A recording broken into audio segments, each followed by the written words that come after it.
Got a little bit dicey at the press conference today. President got rushed off the stage. They cut the feed on like all the news places that I could find. I was scrambling through YouTube trying to find one where they were still showing. And the only one that I could find was just showing people looking out the window frantically. Quite the panic, quite the stir. And then President Trump, in President Trump style, does a mic drop with the last question of the press conference. That's what we're going to spend most of our time with today. So hang in there. I'm going to let you off easy. This will be a short one today. I'm Jared, this is RedRacer Video. I'm a former car vlogger. Now I'm an independent citizen journalist. Thanks to you, the viewers. Your donations through Patreon, PayPal, and Venmo. 3 links down below the video in the description where you can monetarily provide support to the channel. It is because you guys do that I was able to quit my job and make this my work. You make this possible. Thank you so very much. If you see value as you watch this, only if you see value, and you'd like to help, 3 places down below. T-shirts, we have a whole bunch, like 400 of them coming up this week. New colors and everything. So RedRacerVideo.com. Also going to be a link in the description for that. The unmasked T-shirts you guys have seen me wear. I'll wear that tomorrow so you guys can see that. Let's get into it. So really quickly here, I want to talk a little bit about what happened with the president. We're going to start with that because it's not as grand and as big as everybody I think made it out to be. But we are going to circle back to it at the end of the video as well. Really quickly though, I'll start out by saying the president, I don't believe, was the target of anything. At least it doesn't look like. The person never made it through the perimeter. They weren't like in the White House shooting. There was something that happened. The president was rushed off the stage.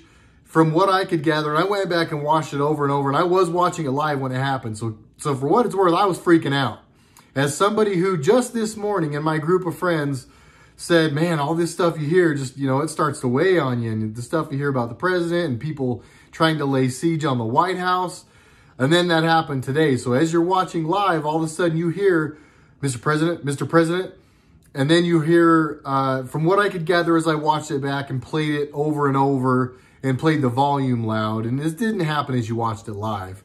But as you watched it back, you could hear him say shooting and outside. And then they were, you know, we're leaving or come with us. So it wasn't like a little thing. It wasn't kind of casual. But they also weren't like yanking him by his coat and diving on top of him, throwing a blanket over him or anything. Still though, rushed him off the stage pretty quickly and then cut the feed. I mean, it freaked me out. It freaked everybody out. As fast as I could get in my group of friends that I spend the most of my time talking to on Instagram, the group of friends I trust the most, and it's where I get all my information, my friends at The Bakery. If you guys don't know, thebakery.com, THEBAQERY. Bakery is not bakery, it's BAQERY for obvious reasons. BAQERY, thebakery.com. Talking to my friends, everybody was pretty quickly going, man, what happened? What happened? From what it sounds like, and from what the news is reporting, and from what the president said afterwards, there was some gunfire exchange. Secret Service did shoot someone, and I think the person died. And I also think that the Secret Service person was also on their way to the hospital. I don't know if they were injured or if they were just going as part of the deal. I don't know. So I don't know the whole deal. Sounds like somebody got by Secret Service though, and I don't know why. I don't know if they shot first. I don't know if they had a weapon.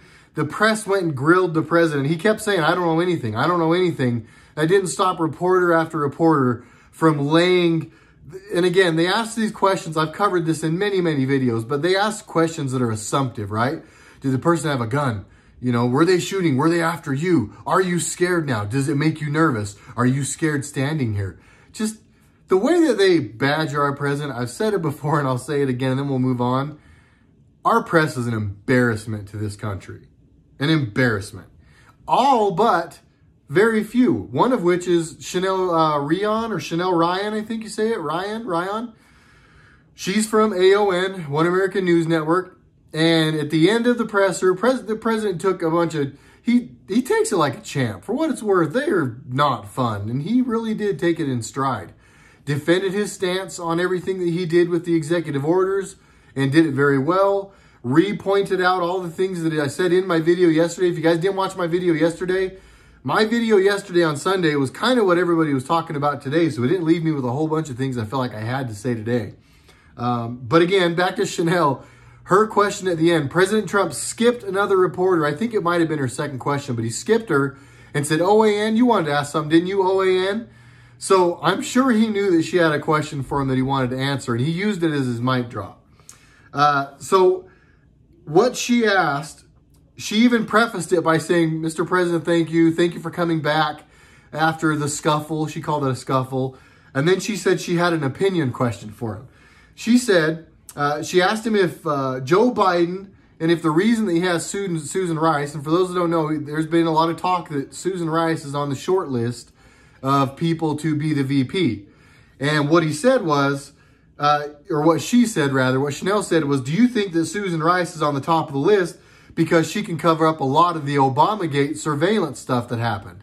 For those that don't know, Susan Rice was Obama's NSA, National Security Advisor, from 2013 to 2017.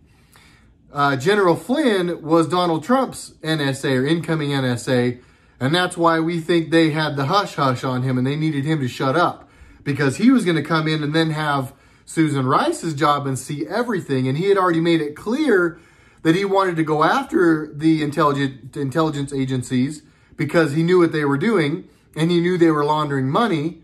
So you see how this all circles back? So Chanel was asking, do you think that Susan Rice is on the short list because she can hide everything? If they get in and she's VP, this all goes away for everybody. That's essentially what Chanel was asking. And Donald Trump jumped all over this, and he used this as his mic drop before he walked off. What he said was this: the Obama campaign spied on my campaign, and they've been caught red-handed. They used the intelligence agencies to spy on me, and they have been caught. And he used the term red-handed. There was no mincing of words. This is war. We are at war. Everybody that's out there been saying that nothing's happening and that everybody's getting off clean and nothing will ever happen, you're tripping. They are all screwed. And he is making it very clear, almost on a daily basis now, that he knows what they did and they're going after him. He said that if they decided to use Susan Rice as a VP, that it would be a potential liability. He said, I don't want to say what I know or what she's done, but if they decided to use her, it would be a potential liability. So he essentially said, go ahead and use her. We know that she's toast. But, you know, he was careful about what he said. He knows everything. I mean, let's be honest. He knows everything. Our president knows. He knows it all.